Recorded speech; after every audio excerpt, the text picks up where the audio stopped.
Ayah bunda, pernah denger nggak anak teriak kata-kata kasar waktu main game? Atau melihat komentar pedas di media sosial anak remaja? Di balik layar gadget, ada kebiasaan berbahasa yang mulai terbentuk. Dan sayangnya, nggak semuanya baik. Nah, kata-kata kasar bukan lagi hal asing untuk anak-anak zaman sekarang. Tapi dari mana sih mereka belajar? Dan apa dampaknya untuk masa depan mereka?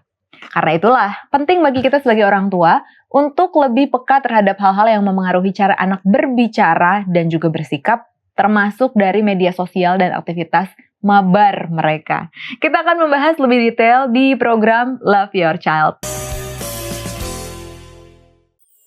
Sekarang ngomong kasar kayaknya udah jadi hal biasa. Di sosmed, di game online, bahkan di obrolan sehari-hari. Tapi sejak kapan kata-kata kotor jadi bahasa gaul baru? Kami tanya beberapa orang, kenapa sih bad words semakin sering muncul di dunia digital?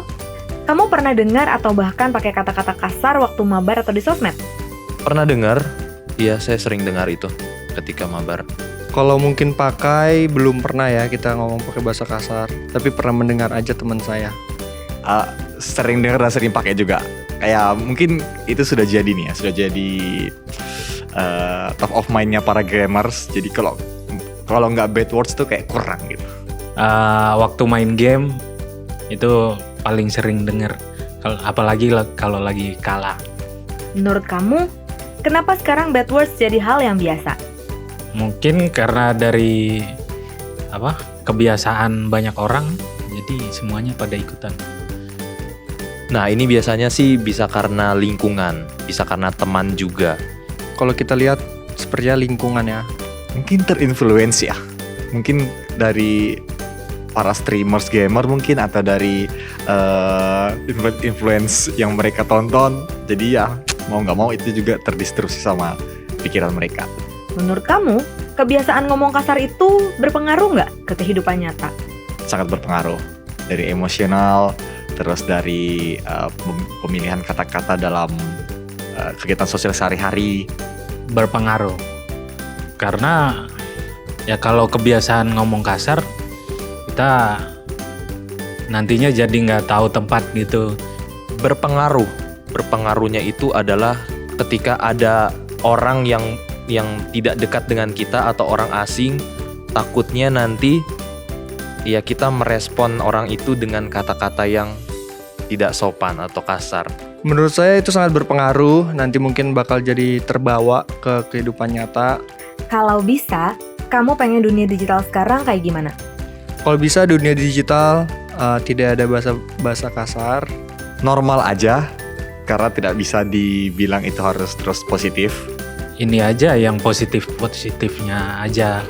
Aku maunya ya kalau marah itu nggak apa-apa lah, itu kan bagian daripada sifat manusia. Cuman jangan sampai keluar kata-kata yang kasar atau tidak sopan yang bisa mempengaruhi orang-orang melalui dunia digital. Kata-kata itu punya kekuatan. Yang sering kita dengar bisa membentuk cara kita berpikir dan memperlakukan orang lain. Dunia digital seharusnya bukan tempat kita kehilangan empati, tapi ruang buat belajar menghargai, bahkan saat kalah dalam game.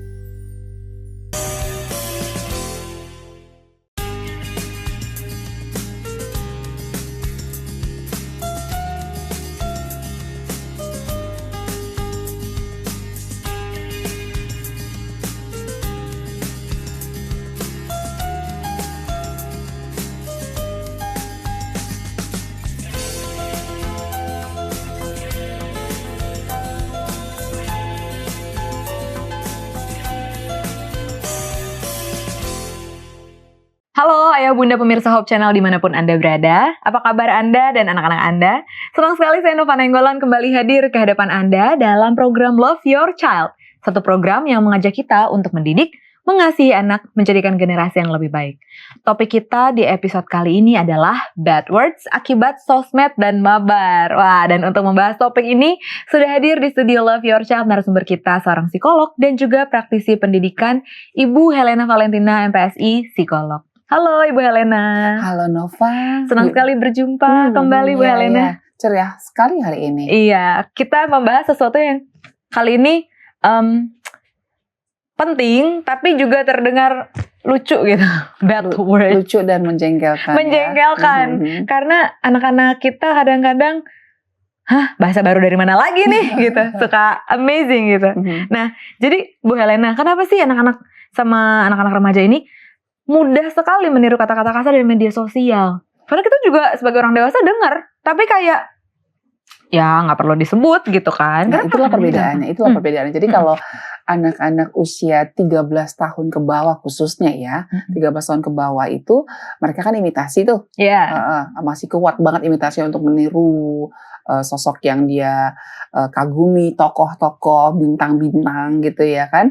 Nah, jadi kalau kita lihat mungkin ada acara tuh di televisi di mana biasanya sih acara apa ya? Acara yang buat ketawa-ketawaan, tapi ada kata-kata bad words yang keluar gitu kan. Nah, kalau satu rumah ketawa semua, lalu dia akan berpikir, oh itu baik dong. Berarti dia akan tiru nggak masalah dong berarti. Iya. Nah, jadi kalau dia meniru dia akan merasa bahwa itu sesuatu hal yang bukan kesalahan gitu. Apalagi tidak ada yang koreksi ketika dia menirunya, malah ketawa juga gitu kan. Udah, jadi itu akan terjadi. Nah, kalau untuk anak usia 13 tahun ke atas yang sudah mulai remaja, ya 12 tahun lah, kalau dia sudah mengalami akil balik itu sudah remaja. Nah, kebutuhan mereka adalah peer group kan. Yes. Jadi kalau mereka misalnya punya teman sebaya, mereka punya kebutuhan untuk diterima oleh teman-teman sebayanya. Jadi ketika teman-teman sebayanya mungkin ada nih yang tokohnya nih, yang paling jagoannya ibaratnya gitu ya, yang paling didengar oleh teman-temannya, dia bisa menggunakan bad words, ikutlah semuanya. Termasuk anak yang mungkin selama ini di rumah nggak pernah ngomong bad words, tapi ketika temannya ngomong seperti itu, rasis lah, seksis, terus ya kata-kata yang ofensif, menyinggung orang, kasar, lalu mereka bisa ketawa-ketawa mengucapkannya dan dianggap hebat lah, gitu kan. Nah makanya anak yang mungkin tadinya pendiam bisa jadi ikut gitu, dan itu saya lihat sendiri ya. Jadi saya ada kasus satu kelas, satu kelas tidak ada kecuali cuma satu orang yang bisa bertahan. Satu kelas loh, semuanya bad words, ucapkan bad words, sampai anak-anak yang kita kenal pendiam, anggun, kalem, anak-anak cowok yang kayaknya tuh selalu penurut dan gak pernah bikin masalah, ikut semua gitu, ikut semua. Dan ternyata waktu kita wawancara one by one, soalnya kalau kita nggak ngomong kayak gitu nanti kita dibilang soalis, nanti kita dibilang ya udah bukan grup kita, kamu sana aja gitu kan. Jadi kan kita kan juga pengen main gitu kan. Jadi kebutuhan dari anak-anak remaja ini diterima oleh teman-teman sebaya, seumuran, peer grupnya. Nah, dan sayangnya belakangan ini grup-grup ini sering ketemu di lingkungan game online atau sebutannya katanya mabar, main bareng ya. Nah, dan masalahnya di tempat seperti ini sangat rentan karena mungkin selain anak-anak yang bermain juga ada orang dewasa, dan orang dewasa kan dengan mudah untuk melontarkan kata-kata seperti itu. Betul banget. Nah, apa sih nih Bu Helena yang membuat ini bisa menjadikan mudah gitu untuk anak-anak ini ikut rentan untuk menyampaikan bad words ini? Iya, jadi kan sebetulnya kan kalau pada saat kita main games, apalagi ML ya, ya kan, itu kan sebenarnya main tuh bisa bukan orang yang kita kenal kan, betul. Bisa dari koran kabar dari seluruh penjuru dunia, bisa join kan di situ kan. Dan memang kan pada saat kita main Mobile Legends seperti itu atau mungkin games yang lain online lainnya, itu kan dorongan untuk mengalahkan atau menguasai atau mungkin ya menundukkan atau mungkin membunuh gitu ya, membunuh lawannya gitu kan. Itu kan besar ya. Jadi kan kalau dorongan untuk menjatuhkan atau menguasai atau ya menghancurkan lain kan kadang-kadang diikuti juga dengan apa namanya, dengan emosi dan juga kata-kata kita kan. Masa mau bunuh orang kata-katanya adalah fine, kan nggak cocok sih ya. Nice kan nggak mungkin orang kita mau nyerang orang kok ya kan. Akhirnya yang keluar kan kata-katanya kan yang sifatnya merontokkan, merontokkan ini ya, merontokkan harga diri, menghancurkan mental orang kan gitu kan. Karena memang permainannya seperti itu kan gitu kan.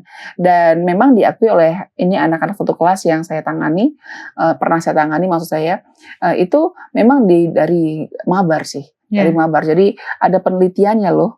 ada penelitiannya, jadi katanya memang ada yang istilah self control. Itu dari Hardin, Leong, dan Bagwat. Dari penelitiannya, self control atau pandangan individu mengenai diri sendiri dalam hubungan dengan orang lain itu memiliki 2 jenis, yaitu independent self control dan interdependent control. Jadi kalau independent dia menilai dirinya sendiri berdasarkan apa yang dia lihat dan dia rasakan sebagai dirinya, tapi dia kadang-kadang juga menilai dirinya berdasarkan penilaian orang lain gitu. Jadi kalau dia di mana ada sih remaja yang mau dibilang cupu, Betul. ih kamu weird, kamu nggak oke lah. Malas sama dia gitu kan. Iya. Ini kayaknya orang kayak gini nih kayaknya masuknya di ini aja tuh di Di lab aja kamu, jangan main-main gitu. Dan sangat memprihatinkan sih ketika akhirnya salah satu dari orang tua mereka datang ke saya dan nangis-nangis ya kan. Karena nggak menyangka anaknya pendiam, baik. Maksudnya tidak ada catatan merah dalam keluarga mereka. Kok kali ini bisa keluar kata-kata alat kelamin pria gitu kan, ya kan kayak gitu kan, dan itu satu hal yang diucapkan dengan santainya gitu loh, jadi shock lah. Nah jadi memang game online ini memang perlu diwaspadai sih sebetulnya. Baik, Bu Helena, kita akan membahas bagaimana tindakan preventif kita mungkinnya sebagai orang tua di segmen selanjutnya. Ayah dan Bunda jangan kemana-mana karena kita masih akan tetap membahas topik kita kali ini dalam Bad Words akibat sosmed dan mabar setelah yang satu ini. Tetap bersama kami di Love Your Child.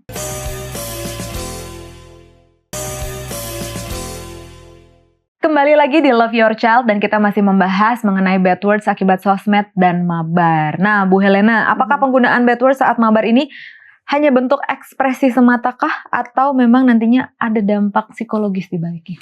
Iya, semua yang berdampak, semua yang diulang-ulang sebenarnya akan berdampak kepada perilaku kita, sikap kita, dan juga lama-lama bentuk kepribadian kita juga loh.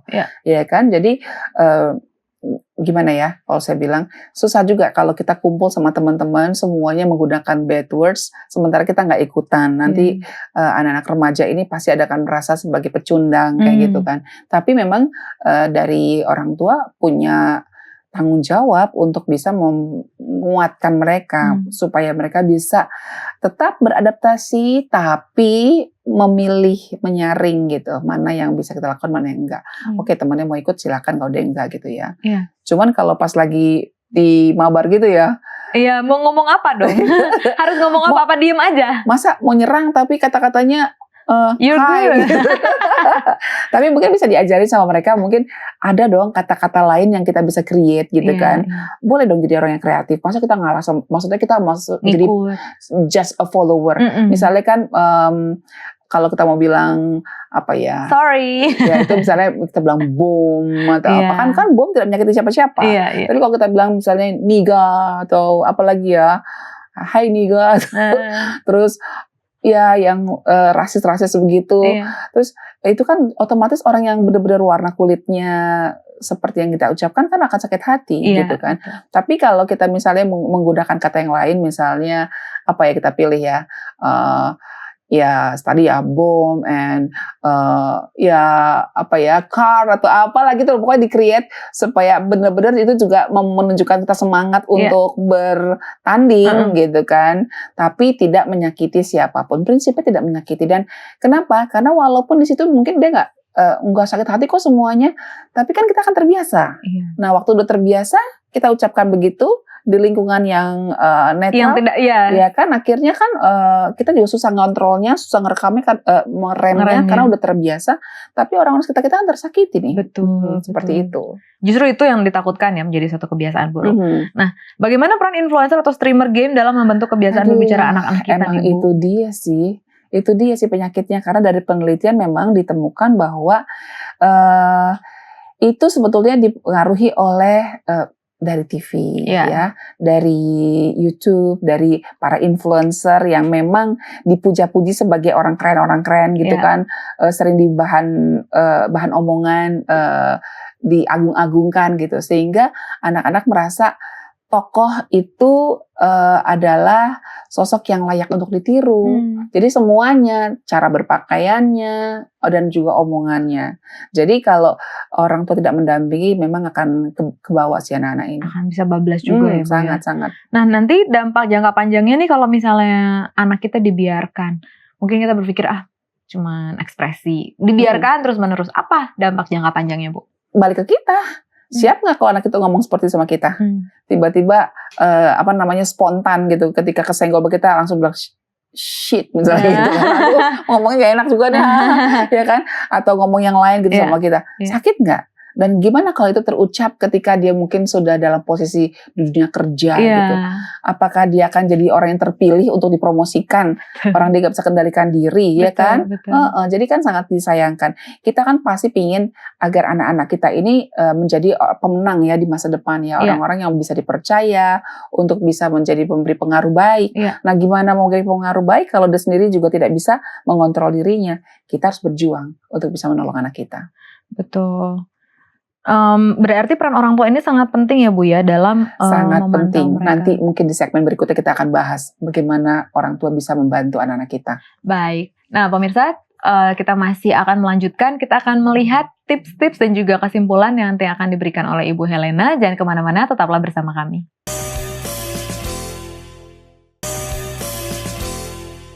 Kembali lagi di Love Your Child, di mana pembahasan kita pada saat ini adalah bad words akibat sosmed dan mabar.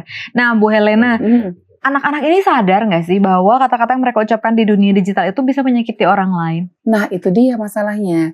Jadi, kita tahu kan bahwa yang namanya bad words, apalagi di dunia mabar, online seperti itu tuh kalau dikategorikan banyak loh ternyata.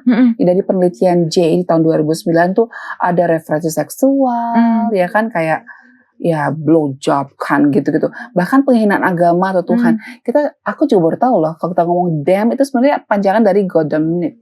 God damn it itu artinya tuh melecehkan Tuhan gitu loh.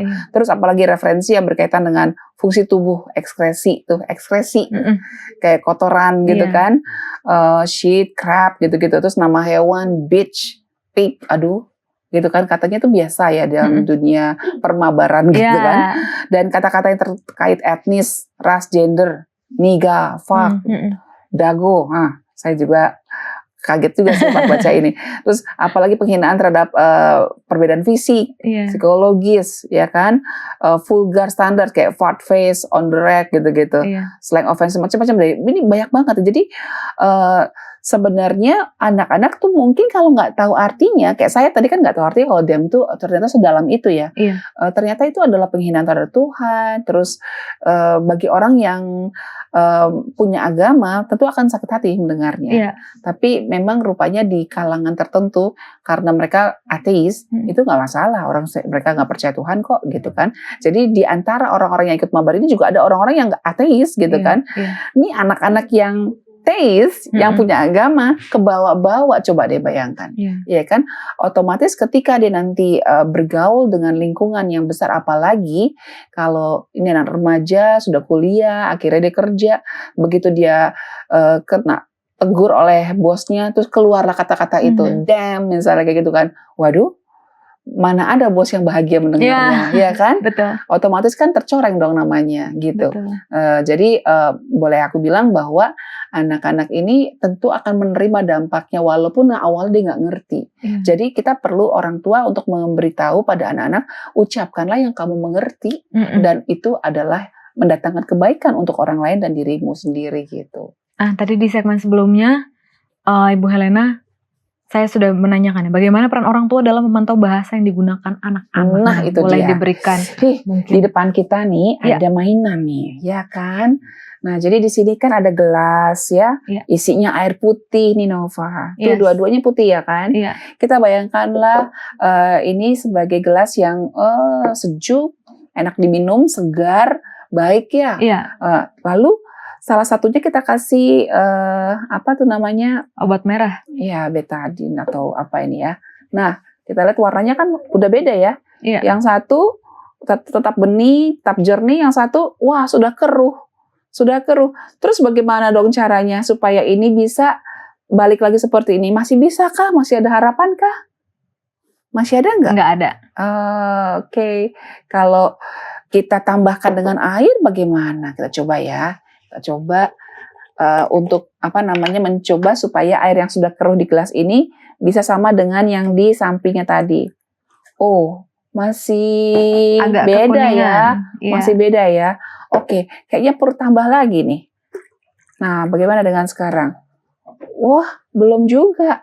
Masih keruh tapi sudah mendingan lah ya. Iya. Coba kita tambah lagi. Nah, kita tambah terus. Bagaimana dengan sekarang?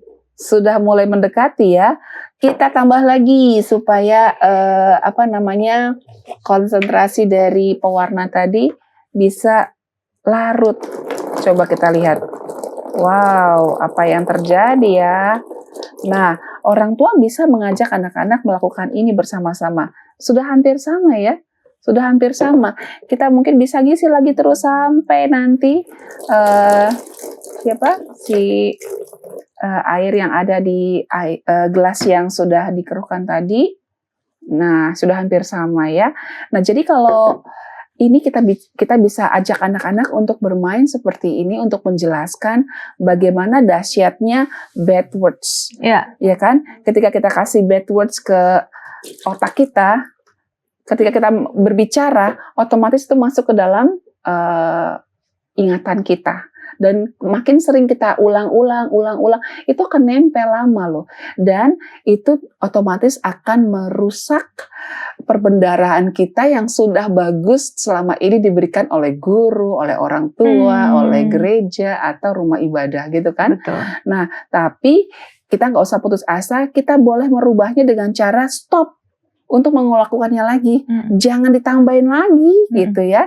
Kita harus isi yang sudah telanjur diisi dengan air putih atau kata-kata yang positif. Jadi betul lah apa yang di kitab suci mengatakan, semua yang manis, semua yang sedap didengar, semua yang mulia, semua yang patut dipuji, pikirkanlah semuanya itu. Jadi kan apa yang kita pikirkan akan diucapkan. Iya. Jadi biasakan menggunakan kata-kata yang baik. Coba apa saja kata-kata baik yang bisa kita ucapkan yang membuat orang lain bahagia. Suruh dia ngomong. Jangan kita yang tuntun terus. Suruh dia ngomong, kamu apa? Terima kasih. Iya, apalagi coba gitu kan. Coba apalagi Nova. Kata-kata yang kira-kira kalau kita ucapkan orang akan senang. Kamu cantik sekali. Pujian, Iya. iya apalagi kira-kira. Terima kasih, tolong bantu. Iya, maaf, ya kan, permisi, Iya. terus bolehkah saya bantu, Iya. gitu kan, saya senang bertemu kamu. Nah, kata-kata itu sama seperti air putih yang kita bisa tuangkan ke gelas yang tadi sudah keruh. Jadi, kalau kamu mau otak kita kembali bersih dan kata-kata kita kembali seperti semula, menjadi anak-anak yang menggunakan kata-kata yang baik, maka kita harus isi dengan kata-kata yang baik dan lakukan kata-kata yang baik itu sesering mungkin untuk diucapkan kepada orang-orang di sekitar kita. Jadi kita akan berubah. Jadi kalau misalnya kita mau cek nih, anak kita sudah ngerti apa belum ya yang kita maksudkan. Kita bisa nanya seperti ini, Nova. Jadi menurut kamu kalau ada teman kamu yang ngajak ngomong bad words lagi, kira-kira sikap kamu seperti apa? Coba Nova pretending jadi anak. Berarti aku nggak boleh ngikutin. Nggak boleh ngikutin ya. Terus kalau dia misalnya ngomong terus, apa yang kamu lakukan? Aku lapor mama. Lapor mama bisa, bagus juga itu. Bisa juga tinggalkan saja. Iya. Jadi kalau dia paksa, kita bisa bilang begini, Nova, gitu ya. Iya. Nova kecil nih. Ya aku nggak mau mengucapkan bad words karena itu tidak baik buat aku dan buat orang lain. Terus kamu mah cupu. Ya kamu kalau memilih untuk mengucapkan bad words itu pilihan kamu, tapi aku nggak mau untuk ikut mengucapkan kata-kata bad words. Iya. Nah seperti itu ya Nova ya. Baik. Besok-besok kalau ada yang ajak ngomong seperti itu, Nova berani nggak bilang tidak? Berani. Yes, itu baru anak mama. Iya. Gitu ya. Jadi tidak usah dimaki-maki, Iya. tidak usah dimarahin, jangan ikut-ikut juga kita menggunakan bad words lagi. Dasar anak gitu kan. Iya. Akhirnya loh mama bilang nggak boleh bad words, mama sendiri mau bad words gimana sih gitu kan. Baik. Nah, Ibu Helena mungkin terakhir karena waktu kita sangat singkat. bisa memberikan kesimpulan terakhir. Mari kita bekali anak-anak kita dengan menggunakan kata-kata yang bijak, kata-kata yang manis, yang sedap didengar, sehingga mereka bertumbuh menjadi anak-anak yang jadi teladan dan memberkati Indonesia. Amin. Terima kasih banyak Ibu Oke, Helena. sama-sama. Tips yang luar biasa, kesimpulan dari pembahasan kita di hari ini kiranya itu dapat menjadi suatu hal yang positif yang bisa diberikan kepada anak kita di rumah. Terima kasih banyak kepada pemirsa sekalian yang telah setia mengikuti program Love Your Child kita hari ini. Kiranya semua informasi yang didapatkan bisa bermanfaat untuk Anda dan keluarga. Tetap semangat dalam mendampingi tumbuh kembang anak dan cintai anak Anda untuk jadikan generasi yang lebih baik. Sampai jumpa di program Love Your Child episode selanjutnya.